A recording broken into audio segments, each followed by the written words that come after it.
On this episode of Locked On Angels, out of all the moves that the Halos have made or haven't made this offseason, the Jorge Soler trade is actually not discussed pretty often. So why is that? And what sort of impact can he have on this team in 2025? John and I are going to give you all of the answers. It's time to get locked on with Mike and John, and this is Locked On Angels.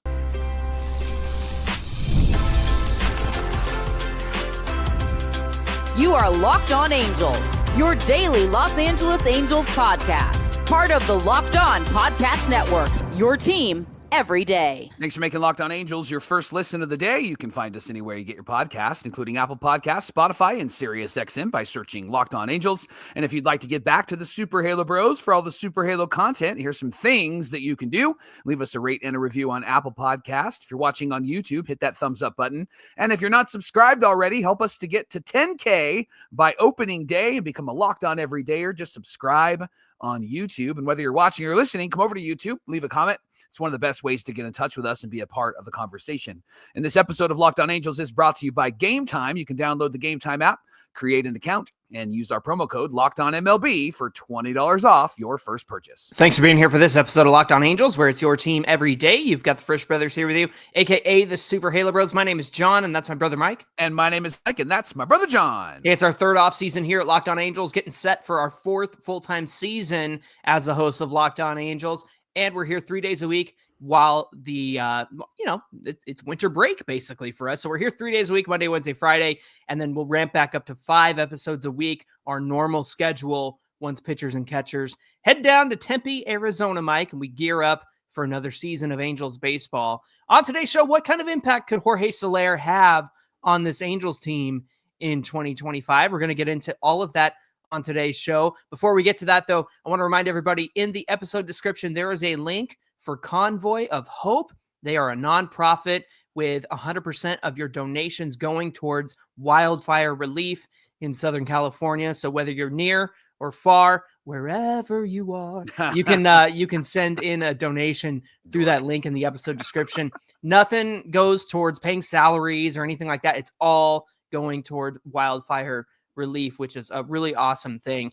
And if you do that and you send us confirmation of your donation, we'll put you in a drawing for some Super Halo Bros merch. We'd love to send you some as a thank you for donating to Convoy of Hope. Again, that link is in the episode description, whether you're watching or listening. Mike, let's get into this Jorge Soler topic. Why don't you kind of recap the trade situation for us? Yeah, remember, he was traded. It was literally like the next day once the season ended. It was Halloween. He was traded to the Angels, and Griffin Canning was traded to the Atlanta Braves. Now the Braves let Canning go, and Canning signed with the Mets, and everybody praised that move. And I expressed frustration on our show a few episodes ago.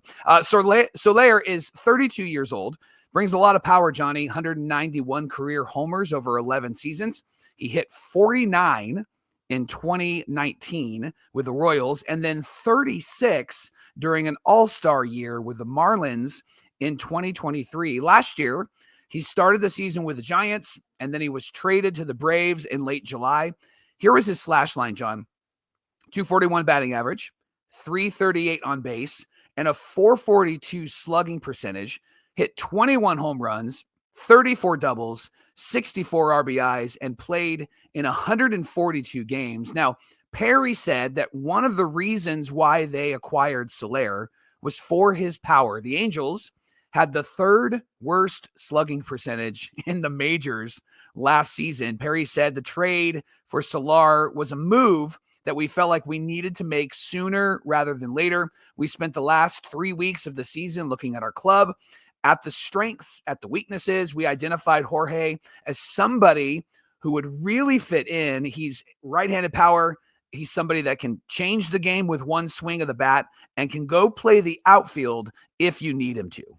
I was just looking over the expected home runs by park for Jorge Soler last season. Now, if he had played the full season with the Giants and stayed in Oracle, well, I should say playing at Oracle, he would have had 24 home runs. He had 18 with the Braves in Truist Park, which is interesting. Wow. And then if he is a Halo last year, where'd the Halos go? I'm looking for him. 25. So those park adjusted home run expectations are higher with the halos, and that takes into wall heights, taking into consideration the height of the wall, distances, environmental effects. So we just talked about the marine layer, right? Yeah. Yeah. So it's good to know that of all three parks that he's going to play in from last year and this year as a home team, he would have had the most home runs with the Angels last season with 25, Mike. Another 20 home run hitter, too, in this lineup with all the other 20 home run hitters that were in this lineup last year. Now, obviously, he's a designated hitter. He played mostly designated hitter last season for the Giants and the Braves, and he's not really a strong defender in the outfield. He can play left field, and he can play right field. Johnny played 46 games in the outfield last year and averaged 44 games in the outfield over the last 3 seasons. That feels, I mean, considering everybody the Angels have there, that feels about right. I mean, like 44 games. I'm not going to be upset about if he gets into 44 to 46 games with the Angels in the outfield. Didn't mean to make the movie reference there. And the fact is, Mike, that's 46 games that Trout could be at DH. Yep. He's not going to be there for all 46 games. We're on the same page here. Yeah, I was just going to say the same thing. Yeah. That's the thing is like, those are all games that Trout could potentially be at DH. You have Mickey Moniak or Joe Adell in center, that sort of thing. Or potentially Logan O'Hoppe at DH, right? We've talked about getting him off of his feet as well. So I think there's opportunity. This isn't a bad, terrible outfielder that you just got to kind of hide out there. Like Soler's not great, and his numbers show that. However, 46 games and averaging 44 in the last 3 seasons proves that he can be out there more often than not. Yeah. In how many situations are we going to find ourselves in where we're frustrated with Soler out there? That's going to be the big question coming into the season. Like, you didn't get that? Like, you know, I kind of feel like, will it feel like Upton in those last few years? Like, man, there was like Upton was a great outfielder, but and then he got the turf toe, which kept him out for most of the season. Upton had a great arm though. And I think that's what made up for it. So even if he was a bit slow, he could get to a ball and then he could gun you out at second base. Well, he's got an arm strength that puts him in the 52nd percentile, 85.3 miles per hour on average. So he's average. He's right in the middle, 52nd percentile among major leaguers. Now, Soler said about being in the outfield or wherever the Angels put him, he said, I have no issues. Wherever they put me, I'm going to be ready for whatever the team wants me to do. Perry said they haven't really made a plan on how much Soler will play in the outfield. He also said he could see a scenario where all 5 outfielders are rotating in and out. I mean, Trout, Moniak, Ward, Adell, and Soler. Perry says, we're going to see where it goes. We definitely could keep all 5. And right now, they still currently have all 5, right? And so, Johnny, where would you, if you looked at the everyday lineup, the average everyday lineup, obviously it'll rotate a bit, but what's the lineup look like for you? And where does Soler slot in this lineup? Is he in the middle for you because he's a power hitter? You know, what's funny is you and I, when he signed or when he got traded here, we talked a lot about like, hey, DH power cleanup guy. Let's go. Yeah. And then I had an everydayer on Twitter, Updog. What's up, dog? Nothing much. What's up with you? He pointed out to me, and this came from a forum post on Angels Win, pointed out to me, Mike, that Jorge Soler was a phenomenal leadoff guy last season, and it was his best spot last season. So batting first in 2024, he had 41 games, 186 plate appearances between San Francisco and the Braves. He had a 14.7% walk rate and a 25.5% K rate. So, of course, the K rate is going to hurt him a little bit. But here's the slash line. A 276 batting average, a 386 on base, Mike, a 513 slugging, and an 899 OPS from the leadoff spot, and a 152 weighted runs created plus. Now, 186 plate appearances, not a huge sample size, but that is over 41 games. His 11.8% walk rate last year puts him in the 92nd percentile among all major leaguers. And so for me, I think that even though, yes, he does have a swing and miss and a strikeout in his game, he's one of the better walk guys. That 386 on base is better than what the Angels put up in the leadoff spot last year. Let me read you their slash line. 246 average versus Soler's 276. A 320 on base versus Soler's 386 on base. Mike, a 377 slugging from the leadoff spot for the team last year versus Soler's 513. And then a 698 OPS, which is well and far below Soler's 899 OPS. It was a 99 weighted runs created plus, so just shortly under 1% under league average from the leadoff spot. Mike, Soler's 52% better when he's leading off versus the rest of the league. And again, I know 186 plate appearances, not huge, but at the same time, it was his best spot. So I wonder if there's a world where Soler is your leadoff guy, whether he's in the outfield or whether he's at DH. I know a DH is not your typical batting first guy, right? But the numbers back up what he's able to do and what he's able to produce from that position. I almost wonder, and it makes me a little bit nervous because we did look at his runners in scoring position numbers when he first got traded, and we also looked at his clutch stats. They weren't fantastic, right? And so to put him in the middle of the order and see that his numbers are not fantastic, it almost makes me think that he does well as a leadoff guy because there's less pressure there, but he can still do a lot of damage out of that leadoff spot. So if he's leading off, I think you can go with him. You can go Neto second, Trout third, Taylor Ward fourth, because as we discussed the other day, his best spot is the cleanup spot, which is odd because we've seen Ward out of a leadoff spot multiple times over the years. I wonder if you back up Ward with like a big bat like O'Hoppe or maybe another on-base guy like Nolan Shawnoel who can, hit a double and drive some guys in front of him, whether it's Trout, Neto, or Ward that are on base. And then you can kind of follow that up with Adele, maybe Kevin Newman, maybe Rengifo is your ninth because he's kind of a second leadoff guy. At the same time, he does have some power, but as we saw from Rengifo last year, he had a lot of stuff into the gap. He had a high batting average, so kind of makes you wonder if him getting on base, maybe driving in an Adele or a Kevin Newman is the way to go with this. So yeah, I'm kind of convinced that he could be out of the leadoff spot. It makes for an interesting situation because again, you feel like, do I want my DH in the leadoff spot? But all indications are that's his best position in the batting order, Mike. Yeah. Think about it this way.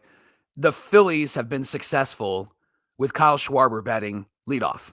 And he's not your prototypical leadoff hitter. Yeah. He does have a high on base percentage, but remember, he's had a few seasons where he's had a low batting average, and yet he's still leading off because you're up 1-0 more often than not with Kyle Schwarber leading off because he's going to hit a home run for you. And so if somebody like Jorge Soler is leading off and you just tell him to go out there and attack, like that could really be a benefit. Suddenly you're up 1-0 and then you have Neto and Trout right after that. Like these guys then could potentially get you a good size lead in the first inning and then allow the Angel pitchers to go out there and be confident in throwing the first pitch strike and not having to fool around. They can attack the strike zone because you have a few run lead. And so a cushion.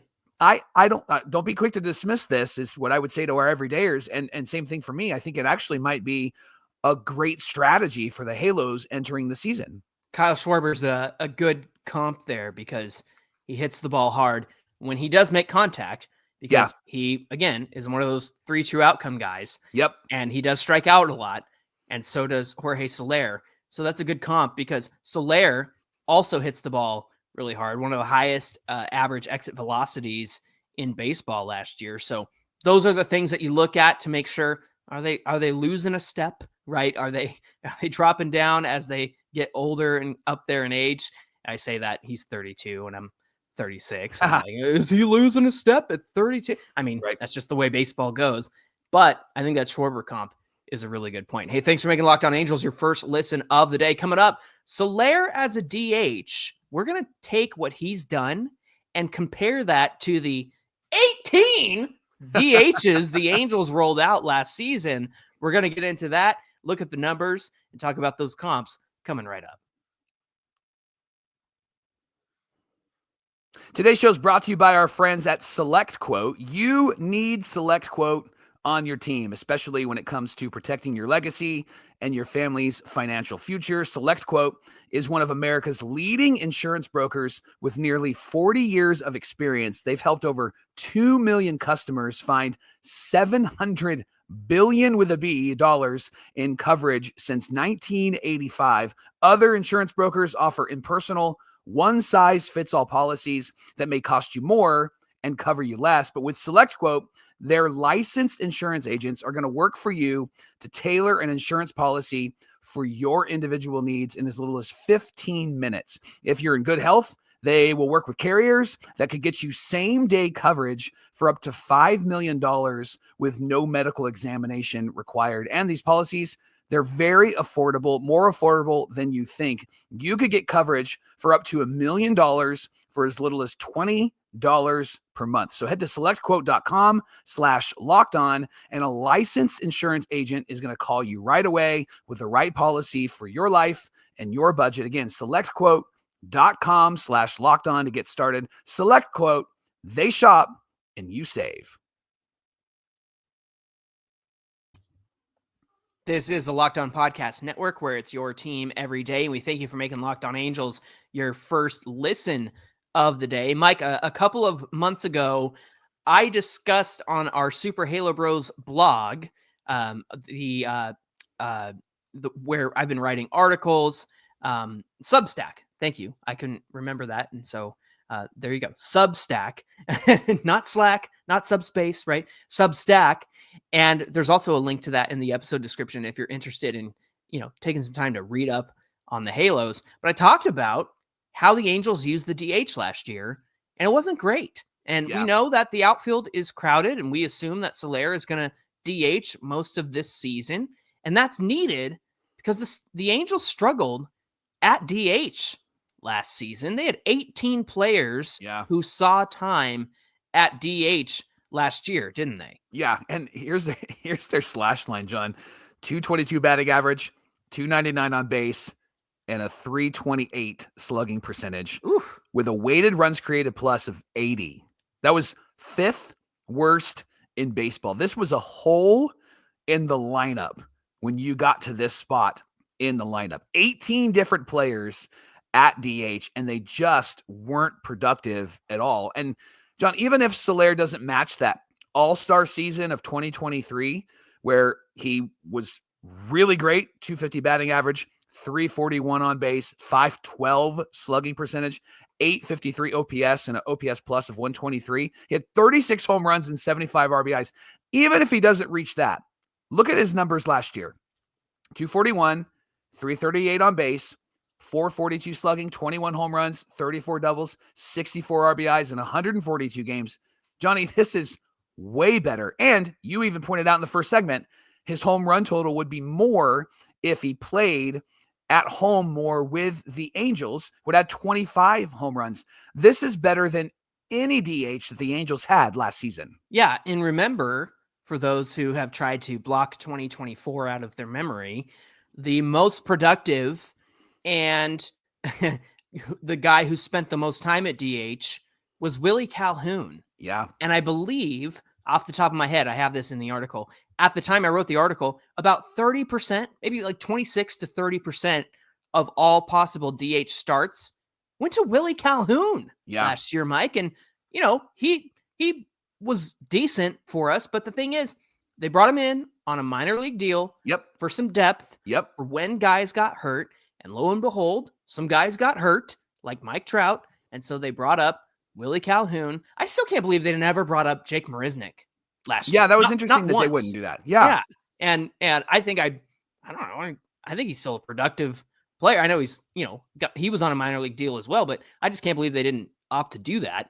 But at the same time, Willie Calhoun, most of the starts at DH went to him last year. And then later on in the season, you had Nico Cavadas filling that spot, who did tear it up in the Arizona Fall League, which the level of competition is a little bit beneath where Cavadas is as a ball player, professional ball player. Right. But it was good to see him kind of show up and show out. So there's some depth that you might go to in the minor leagues.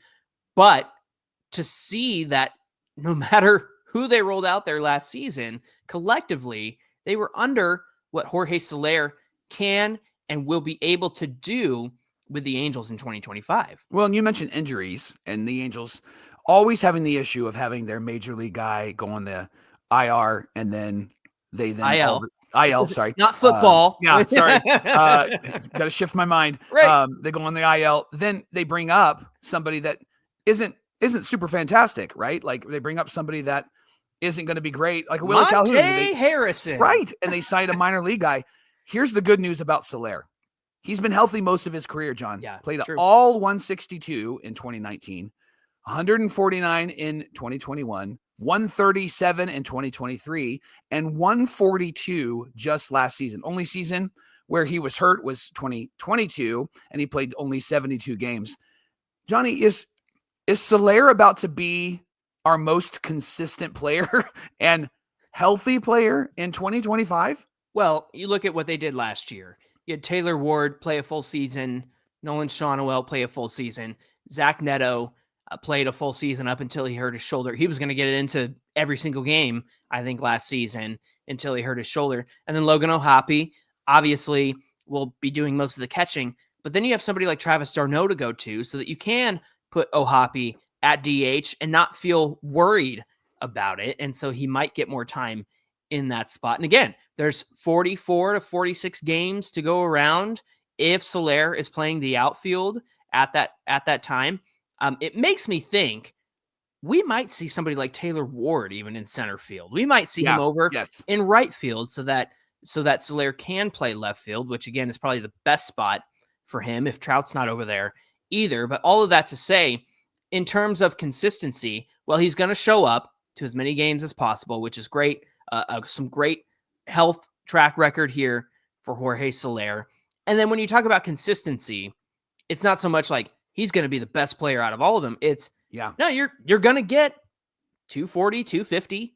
You're going to get that from him, and you're going to know what to expect with Jorge Soler. So I think when you talk consistency, my mind automatically goes to, I know what I'm going to get from him. I know what he's going to do. He's going to hit me 20 homers. So that's another 20 home run guy that you can add to this lineup that the Angels didn't have before. If he's getting on base at the 390, 338 last year. 386 out of the leadoff spot. Oh, yeah. If he's getting on base at that clip, like sign me up. If he's slugging 513 out of the leadoff spot and hitting doubles and getting in scoring position for the guys behind him, sign me up. And so I am very interested to see what he's able to do this season. When you think about consistency in Jorge Soler, what comes to mind for you? I think what I am looking forward to is somebody that we know that we can count on. And when it comes to this lineup, John, and I know there's always a lot of what ifs with the health of this team.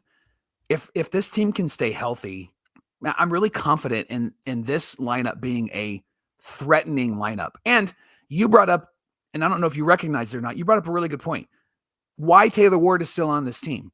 Because Ward can play center and Ward can play right. And then he's also going to be a strong bat for you. And maybe perhaps one of the reasons why they haven't traded him away is because Mickey Moniak can play right and he can play center, but he hasn't been a consistently strong bat. And I think the Angels are looking for a consistently strong bat. And then if they have to replace anybody, Mickey Moniak becomes the replacement, who is a major league caliber player that isn't going to be somebody that was signed to a minor league deal and now is on the major league roster. So I think that there's a lot of mix and matching that they can do. I know it's a bit of a crowded outfield with Jorge Soler at the DH spot, but being the team that had the 5th worst slugging percentage, they needed to make a move here. And if they have health up and down this lineup, I anticipate that they might be one of the best slugging teams next year. They might be the 5th best slugging team next year if everybody stays healthy, because they have that potential. Well, and if Trout stays healthy, you're going to see that slugging percentage go up. 10 home runs he cranked in 28 games last season. And then we were all deprived of another great Trout season. Yeah. I'm really confident that his health is going to play a big factor coming into this season in terms of the weight that he shed, in terms of the muscle mass that he shed. If he's slimmer and trimmer, that's going to make a huge difference. But again, going back to Jorge Soler, you know what you're going to get. You mentioned Taylor Ward. You know what you're going to get with Ward, right? These guys have a consistent track record at this point. I think I said it the other day when we talked about what if Ward stays. It's like you're going to get a hot month where he hits 360, and then you're going to have a month where he hits 200. But that's what you're going to get when you have Taylor Ward. And so I think when you consider Jorge Soler, you know what to expect from him this season. And so I think that's what we can point to when it comes to Jorge Soler and the word consistency. Today's show is brought to you by Game Time. John, I love going to concerts, especially concerts that speak to my 90s high school heart. And so same. I went to Counting Crows Dashboard Confessional. They played together. So it hit my 90s itch and my 2000s itch in the same concert. Did you comb your hair over your face too as Dashboard played? Or? No. Yeah, okay. I grew out of that, Mike. It's not a phase. It's a lifestyle.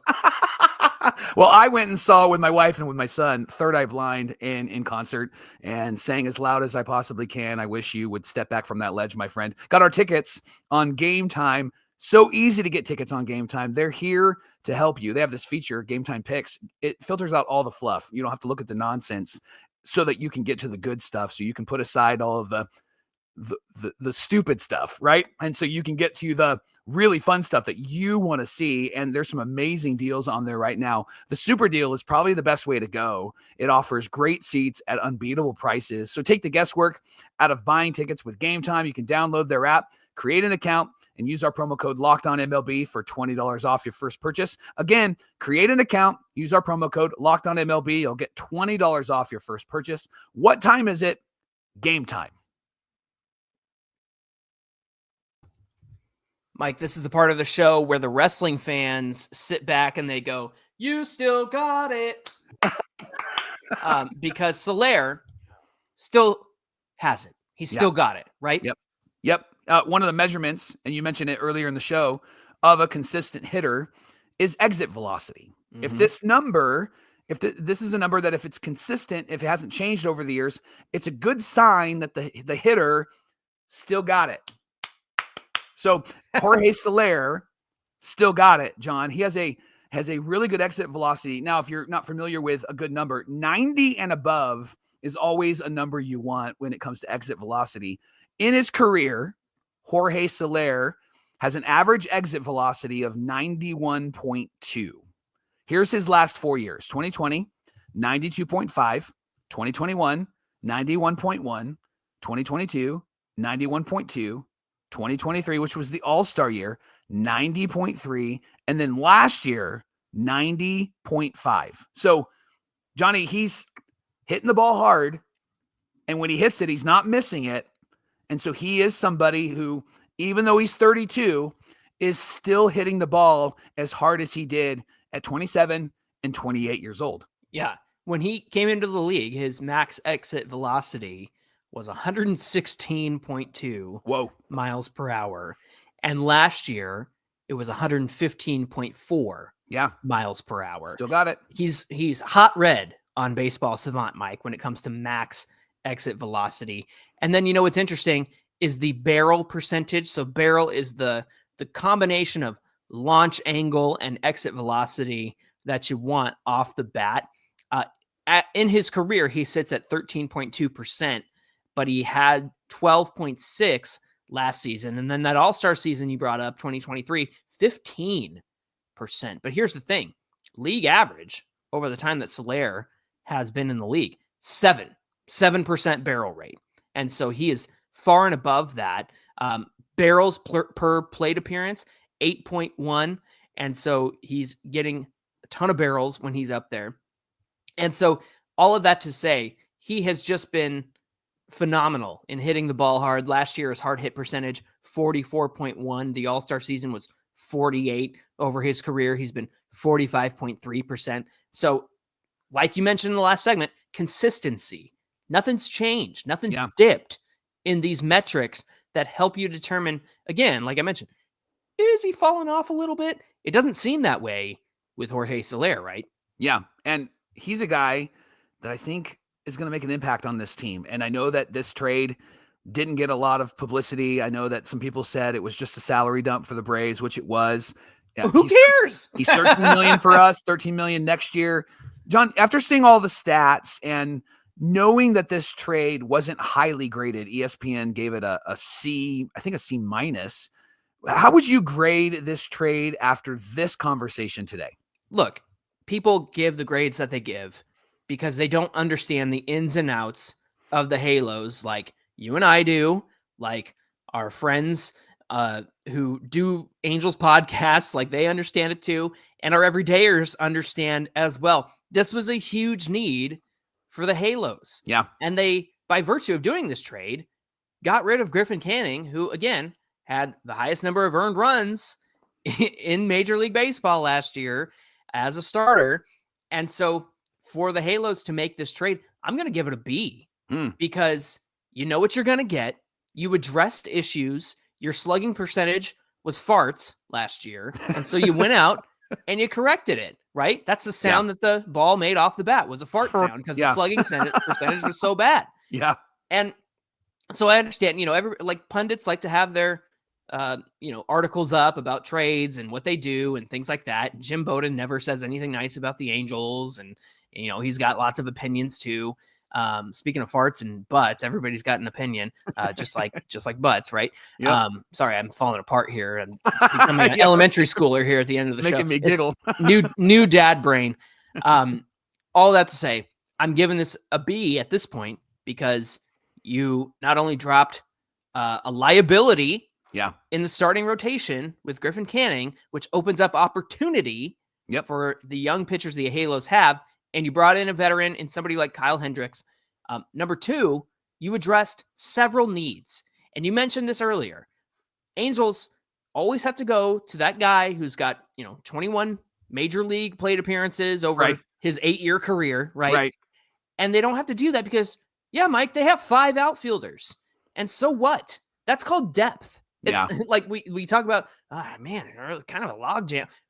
It's depth. Yeah. At the end of the day, it's depth. And if Mickey Moniak doesn't get all the playing time that, he could have gotten over the last 2 years, sorry, dude. Like this, we're bringing in Jorge Soler and he's going to slug and he's going to do his thing. And he might even lead off and do it really well. So to me, I just don't see that this is a C average grade, like an average grade for this. I think it addressed so many needs that the Halos had in one fell swoop. It dropped some negative WAR, some dead weight, if you will. Yep. And I think at the end of the day, it's going to be a really great move for the Halos. It's going to prove to be that. Again, he's going to strike out.